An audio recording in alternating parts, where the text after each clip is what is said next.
This week's Torah portion, as well as last week's, draws a magnificent portrait of Avraham Avinu, our great-great-grandfather, the one who was the father of the Jewish people.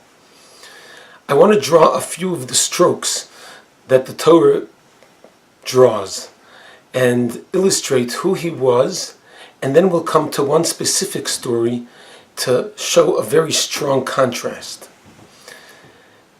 Avram was the one who initiated in his society that there is actually one God. Everyone was pagan.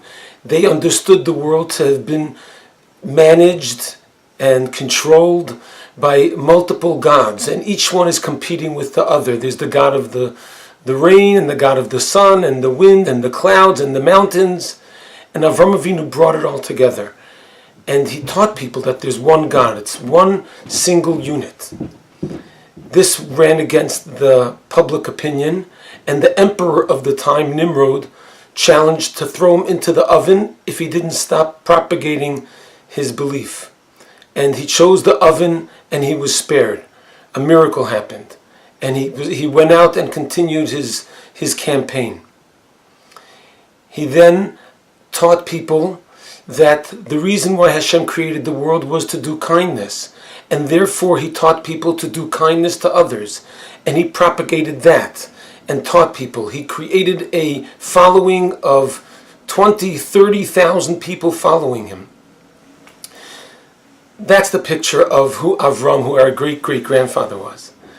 In this week's parsha, it introduces a society that stood in direct opposition to everything Avraham believed and taught and practiced.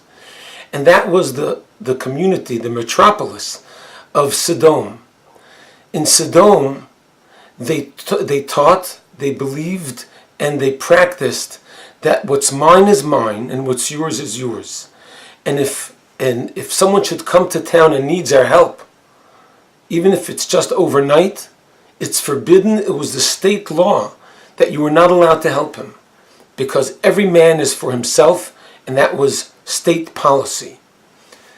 This stood in direct opposition. Avraham was also extremely strong in his morality.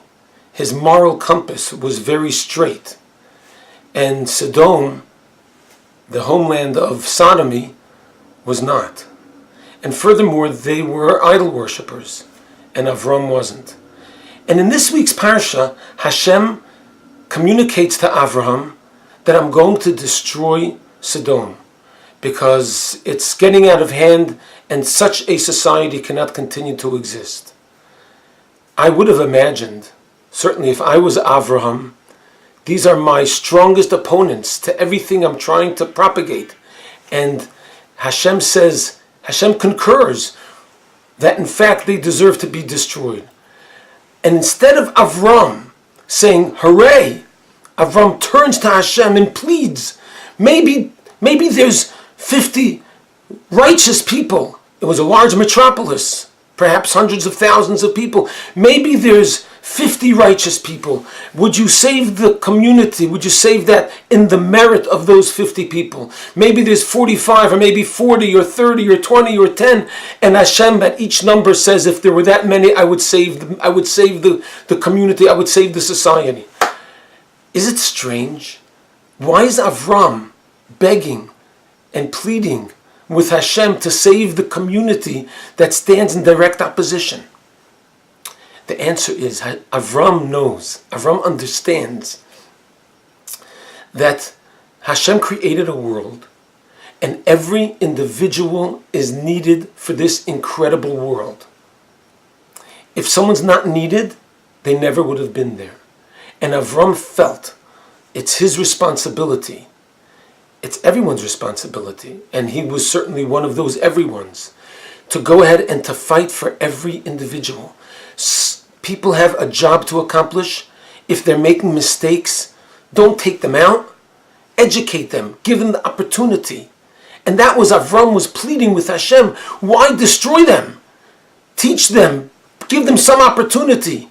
If there's 50 people there, if there's 40 people there, maybe they'll learn, they'll study, they'll have the access to what generosity is. And Hashem said, you're right. But there isn't 40. There's not 30. There's not 10. And therefore, he gave up. Avram gave up. And Hashem went ahead and in fact destroyed Sodom.